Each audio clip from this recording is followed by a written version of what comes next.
jumpa kembali di Arsenalin Indonesia. Kali ini Arsenalin Indonesia akan mengabarkan secara spesial untuk kalian tentang berita terupdate seputar Arsenal. So, pastikan tonton sampai selesai ya. 4 besar Premier League, Arsenal harusnya kalahkan Tottenham. Arsenal didukung mengalahkan Tottenham dalam persaingan mengamankan 4 besar Premier League 2021-2022. Seharusnya kondisi The Gunners jauh lebih baik. Saat ini persaingan mengamankan 4 besar Premier League terbilang ketat. Ada sekitar 5 tim yang bersaing ketat, mulai peringkat 4 hingga peringkat 8. Arsenal ada di peringkat 6 dengan 39 poin dari 22 pertandingan. Tottenham mengejar dengan 36 poin dari 22 pertandingan. Situasinya cukup tipis, tetapi Arsenal lebih diunggulkan. Mengapa begitu? Persaingan Arsenal dan Tottenham selalu jadi kisah menarik di setiap musimnya. Dua klub ini terlibat rivalitas London, ada gengsi yang dipertaruhkan. Situasi ini juga diamati oleh analis Premier League Craig Burnley. Menurutnya, untuk musim ini Arsenal jelas lebih unggul. Menurut saya, Arsenal masih lebih baik dari Tottenham. Saya mengamati barisan bek Tottenham dan mereka membuat saya was-was. Pasti Conte jadi sulit tidur, ujar Burnley di ESPN FC. Jadi, jika Arsenal bisa memperbaiki masalah disiplin mereka, dan itu adalah masalah besar, seharusnya mereka punya kesempatan. Burnley melihat tim Arsenal lebih solid dan lebih stabil. Masalahnya, akhir-akhir ini Arsenal begitu mudah kehilangan pemain di tengah pertandingan karena kartu merah. Masalah itu harus segera diperbaiki Arteta. Mereka punya kesempatan karena barisan pertahanan yang solid, ada kiper yang bermain baik, ada pemain-pemain muda yang fleksibel di lini tengah dan lini serang, sambung Burnley. Apakah mereka bisa memaksimalkan Lacazette sampai akhir musim nanti? Jika itu yang mereka inginkan. Namun, jika mereka terus kehilangan pemain karena kartu merah, tentu ini bakal jadi masalah besar, tandasnya. Dibanding LA Rams, Arsenal bagi anak tiri di tangan Stan Kroenke. Tak perlu dikatakan bahwa pemilik Arsenal Stan Kroenke memiliki perhatian yang terbagi saat ini. Penguasa Amerika yang merupakan pemegang saham pengendali The Gunners juga memiliki waralaba NFL LA Rams dan telah menggelontorkan banyak uang klub.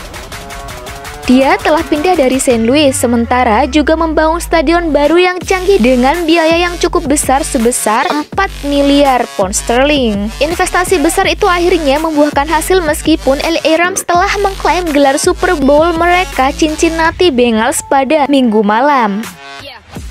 Kedua kalinya mereka dinobatkan sebagai juara dalam sejarah mereka. Menurut The Independent, LA Rams sekarang menjadi waralaba paling berharga ketiga di seluruh NFL. Di sisi lain, Arsenal memang tampak seperti anak tiri saat berada di bawah naungan sang pemilik yang bernama Ernest Stanley Kroenke atau Stan Kroenke.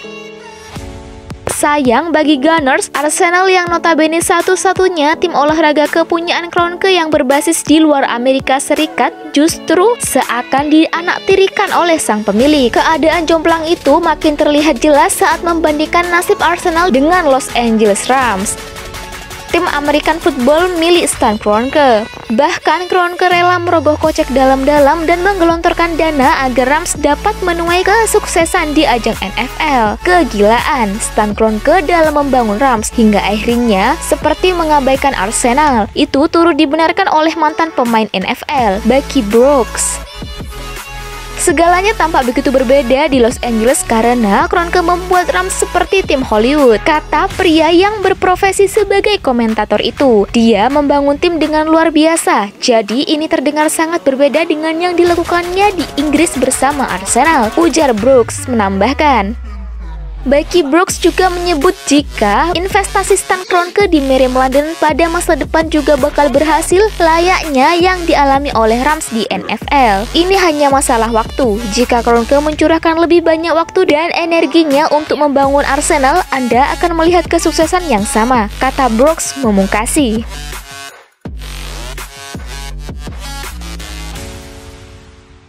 Apa-apaan, bos IS Roma Jose Mourinho didukung angkut gelandang Arsenal Granit Xhaka 100 juta pound sterling. Football.London mengklaim gelandang 29 tahun itu berpeluang besar meninggalkan Emirates Stadium jika Roma bisa memenuhi tuntutan klub London Utara di musim panas mendatang. Sementara Mourinho sampai sekarang masih jadi pengagum Saka, dan si pemain dianggap bisa menghadirkan mentalitas tangguh di skuad Giallorossi yang berharap bisa bersaing di jalur juara musim depan. Namun yang jadi pertanyaan, akankah Roma lebih beruntung di penawaran kedua mereka kepada Arsenal untuk Saka? Laporan di Italia belakangan ini mengungkapkan bahwa Mourinho bakal dibekali anggaran transfer masif mencapai 100 juta pound sterling. Beberapa fans Arsenal pun memberikan ide gila ke Mourinho agar menginvestasikan uang sedemikian besar itu pada Saka. Beberapa fans mengekspresikan isu Saka ke Roma lewat platform Reddit. Bagaimana menurut kalian, Guns? Apakah Saka layak untuk keluar dari Emirates Stadium musim depan?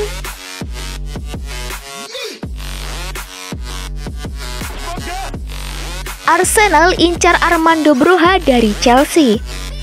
Menurut laporan dari Football London, Arsenal akan berusaha untuk mendatangkan Armando Broja dari Chelsea. Penyerang berusia 20 tahun itu berada di Southampton hingga akhir musim dengan status pinjaman. Broja sejauh ini mencetak 7 gol di seluruh kompetisi dengan The Saints. Broja juga masuk dalam minat Southampton yang ingin merekrutnya secara permanen. Tetapi potensi dari mantan pemain Vitesse Arnhem itu juga masuk dalam pertimbangan Chelsea untuk jangka panjang. Secara keseluruhan, Arsenal mengutamakan rekrutmen penyerang, gelandang, dan bek tengah pada bursa transfer musim panas 2022 yang akan dibuka pada akhir musim ini. Itulah tadi berita seputar Arsenal yang berhasil kami rangkum. Bagaimana pendapat kalian? Tulis di kolom komentar ya. Stay safe and stay healthy the Gunners. Bye-bye.